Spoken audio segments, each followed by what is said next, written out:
Hey everybody, welcome back to another video. Thank you for being here.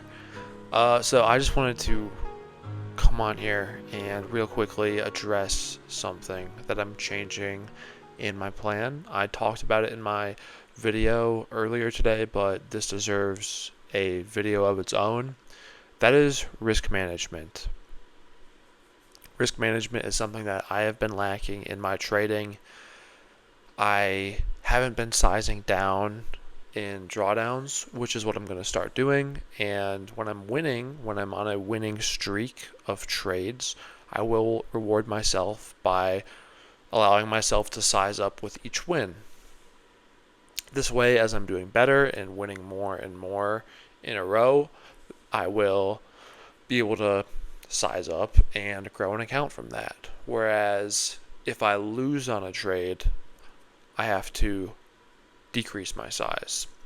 That way, if I lose 3 or 4, by the time I have my fourth loss in a row, maybe I'm not losing so much as when I started trading.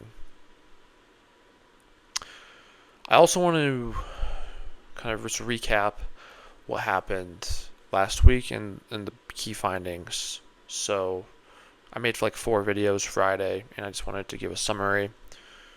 So big point number 1, main point takeaway is you can't trade every day.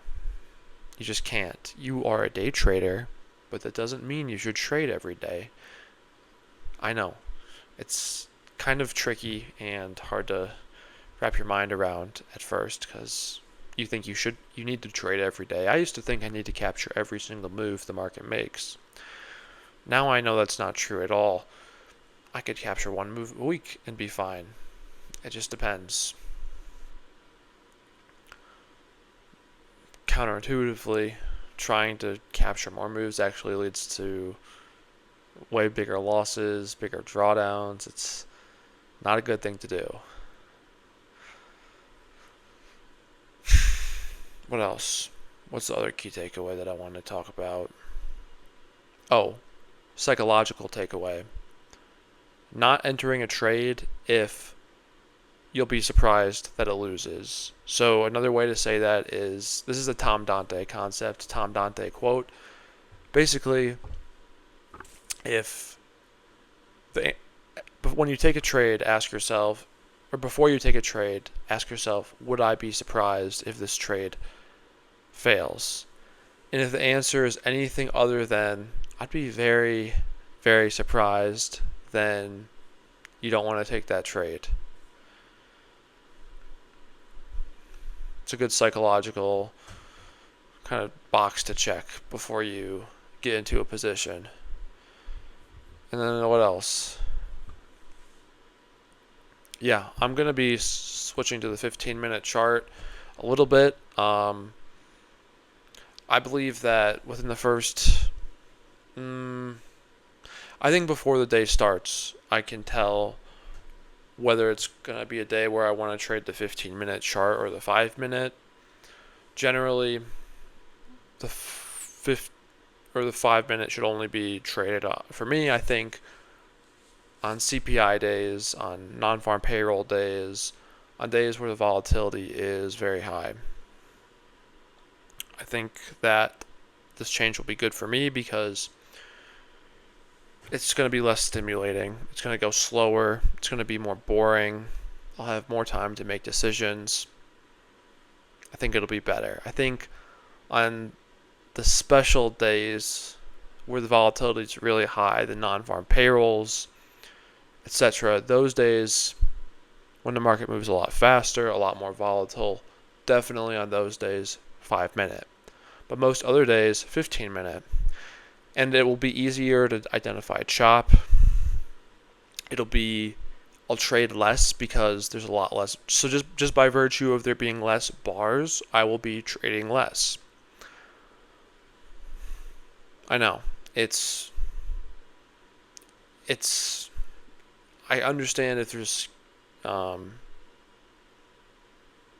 skepticism around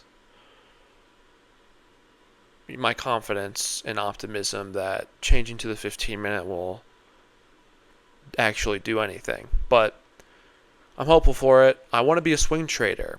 And the thing about being a swing trader is you can swing on any time frame. You can swing on the 30-second time frame, the 5-minute time frame, the 15-minute time frame, the 1-hour time frame, the 4-hour, the daily, the weekly. You can swing on any time frame.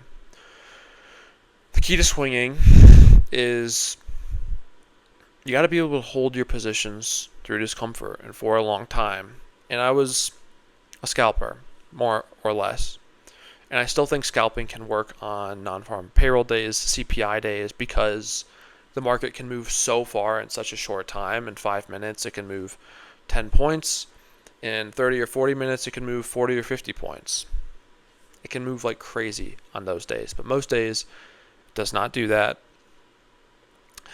And most days, I think I'll be better off just trying to get in at the swing low if we're bullish, and place my stop loss underneath the recent low and pivot and target a measured move up. And I think it'll be easier to identify those key areas where to get in on the 15-minute chart. And I'll have my bias on the 15-minute chart based off the 15-minute EMAs for the 9 EMA and the 21 EMA. And I think the 9 EMA is a place that's great to get in often. I think that's an area where on bullish days it'll go up and then pull back to that 9 EMA, and then it will turn around and continue rising. And I'm going to trade it the same way I trade my current 5-minute plan. If you want to see the trading plan, just hit me up in the Discord. Discord's in the description. It's free. Always will be free. Just want to connect with people, help people out, be helped out. Just a community of helping each other out basically, and learning and growing together and sharing ideas and that type of thing. So that's all I wanted to say. That'll do it for this video. Thank you for watching.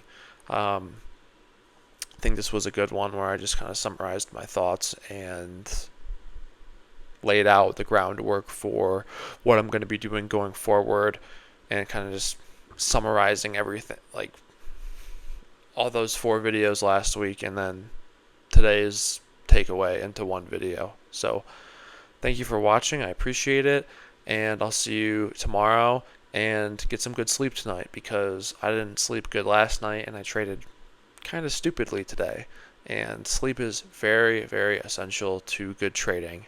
So with that, I am gonna unwind, get off my screens, and chill out after this. Peace.